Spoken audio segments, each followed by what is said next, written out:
feel the heartfelt thankful to each and everyone that are present here.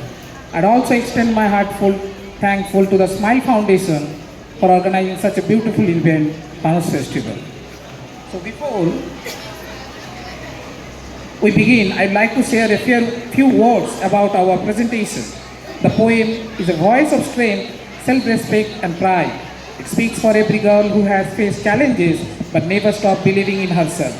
Through this poem, we celebrate womanhood, the power to dream, to fight and to rise. So now, with love and respect, let's listen to the poem that touches every heart and reminds us of the courage that lies within every woman. শুভদাস গুপ্তের লেখা আমি সেই মেয়ে। আমি সেই মেয়ে, বাসে, ট্রেনে, ট্রামে, রাস্তায় আপনি যাকে রোজ দেখেন, যার শাড়ি, কপালের টিপ, কানের দুল আর পায়ের গোড়ালি আপনি রোজ দেখেন, আর আরও অনেক কিছু দেখতে পাবার স্বপ্ন দেখেন। স্বপ্নে যাকে ইচ্ছে মতন দেখেন, আমি সেই মেয়ে। বিহারের প্রত্যন্ত গ্রামে দিনের আলোয় যার ছায়া মারানো আপনার ধর্মে নিষিদ্ধ, আর রাতের গভীরে যাকে বস্তি থেকে তুলে আনতে পাইক বরকন্দাজ পাঠান, আপনি আর সুসজ্জিত বিছানায় যার জন্য অপেক্ষায় অধীর হয় আপনার রাজকীয় লাম্পট্য, আমি সেই মেয়ে। আমি সেই মেয়ে। আসামের চা বাগানে ঝুপড়ি কামিন বস্তি থেকে যাবে আপনি নিয়ে যেতে চান সাহেবী বাংলোয় মধ্যরাতে।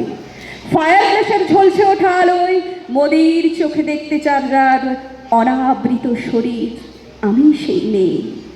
রাজস্থানের শুকনো উঠোন থেকে পিপাসার জল আনতে যাকে আপনি পাঠিয়ে দেন 10 মাইল দূরে সরকারি ইদারায়, আর 20 মাইল হেঁটে ক্লান্ত বিধ্বস্ত যে রমণী ঘরা কাছে ঘরে ফিরলেই যাকে বসিয়ে দেন চুলার আঙুলের সামনে আপনার রুটি বানাতে, আমি সেই মেয়ে।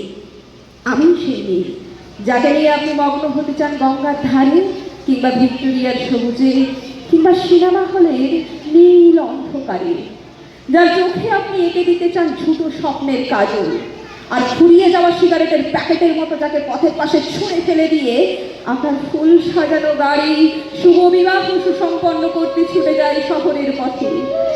কোণে দেখা আলোর গধূলিতে একা দাঁড়িয়ে থাকা আমি সেই মেয়ে।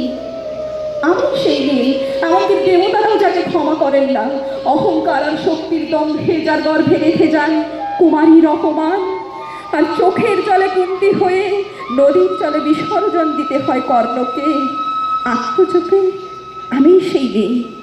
সংসারের অসময়ে আমি ভরসা। আমার ছাত্র পড়ানো টাকায় মায়ের ওষুধ কেনা হয়, আমার বাড়তি রোজগারে ভাইয়ের বই কেনা হয়, আমার সমস্ত শরীর প্রবল বৃষ্টিতে ভিজতে থাকে। কালো আকাশ মাথায় নিয়ে ছাতা হয়ে থাকি, ছাতার নিচে সুখে বাঁচে সংসার। আপনি আপনি আপনি আপনারা আমার জন্য অনেক করেছেন। সাহিত্যে, কাব্যে, শাস্ত্রে, লোকাচারে আমাকে মা বলে পুজো করেছেন, প্রকৃতি বলে আদিক্ষেতা করেছেন, আর শহরগঞ্জের কানাগলিতে ঠোঁটে রং মাখিয়ে কপি হাতে দাঁড় করিয়েও দিয়েছেন। হ্যাঁ, আমি সেই মেয়ে। একদিন হয়তো অন্য কোনো একদিন আমার সমস্ত মিথ্যে পোশাক ছুঁড়ে ফেলে দিয়ে আমি হয়ে উঠবো সেই অসামান্যা। খোলা চুল মেঘের মতো ঢাকবে আমার খোলা পিঠ, দু চোখে চলবে ভীষণ আগুন, কপাল ঠিকরে বেরুবে ভয়ঙ্কর তেজরশ্মি, হাতে ঝলসে উঠবে সেই খড়গ, দুপায়ের দুপুরে বেজে উঠবে রণরূপ নবী, নৃশংস হাসিতে ভরে উঠবে আকাশ। দেবতারাও আতঙ্কে স্তব্ধ হয়ে বলতে থাকবেন মহামেঘ প্রভাং ঘোরাং মুক্ত কেশিং চতুর্ভুজাং কালিকাং দক্ষিণাং মুন্ডমালাং বিভূষিতাং। বিভৎস দাবানলের মতো আমি এগোতে থাকবো, আর আমার এগিয়ে যাবার পথের দুপাশে মুন্ডহীন অসংখ্য দেহ ছটফট করতে থাকবে। সভ্যতার দেহ, প্রগতির দেহ, উন্নতির দেহ, সমাজের দেহ। হয়তো আমি সেই মেয়ে, হয়তোবা।